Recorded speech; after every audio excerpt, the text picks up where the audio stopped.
Welcome to Aging Untold. As we move into our 70s, something changes. It's not just about wrinkles or lab results. Some say their priorities shift. Time feels more precious, energy more protected, and life becomes more about peace, purpose, and the people they love. So let's start there, Dr. Ray. What changes have you seen in people who hit that phase of life?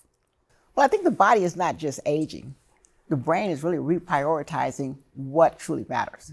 That's really what's going on. And I think if you look at it, I like to look at things like, what is that brain doing? You know, the brain is saying, hey, I'm going to shift from expansion to efficiency. So I'm not going to be chasing everything. I'm going to be really selective and choose what truly matters. You know, and then I'm less reactive to stress. I'm going to be more drawn towards peace. And then I don't have the energy. At a cellular level, my energy is more limited. So I'm just going to be selective. Oh, I've been around people at this age and I really love it. I see them asked to do something and they just say no. Would you like to be on this board? No. And I find that very refreshing. And the closer I get to that age, I think I'm asking myself, where can I most contribute? What is my intellectual capital, if you will? Where do I want to dedicate it?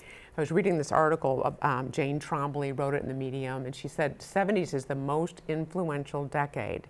And I really understand why. What I would hope I wouldn't do is be in the middle of a bunch of young people doing something and then start acting like, you know, I'm 70 and I know everything. You know, if there's a way to kind of go in and share your information without discounting others who are younger. Right.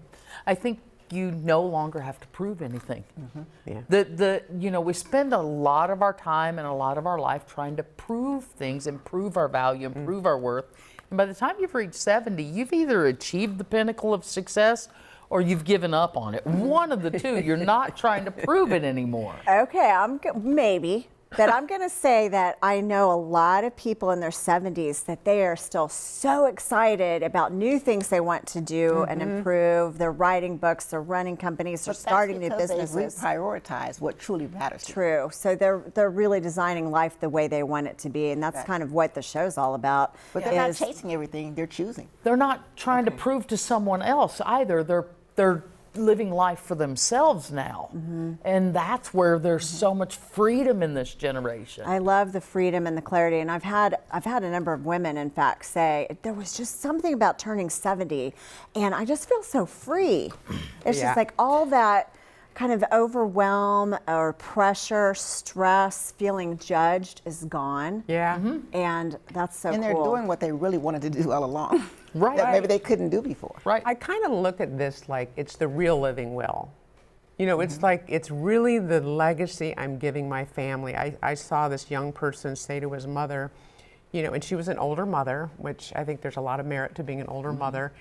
And he was saying, I love watching you learn new things. It just, every day, it seems like you do things that'll help you grow. And I thought, that is like the most supreme compliment. And she's, you know, getting on up there too, but she's challenging herself, like you were saying earlier, Catherine. Well, it's also the most supreme inspiration for others, because people are very inspired by that and think, oh, well, that makes 70s look good. And it might not be 70, but as you mature, you start thinking that time is a little more precious. I'm going to be more selective. What am I going to do with this one wild, precious life that I have? Yeah. Right. It's that decade, though, where you're just able to finally, in many ways, a lot of people get to live life for themselves for the first time ever. Yeah. And you know, there are a lot that are in the caregiving mode, but that decade right there is the one where you really look for the meaningful and the peaceful and the purposeful things to do,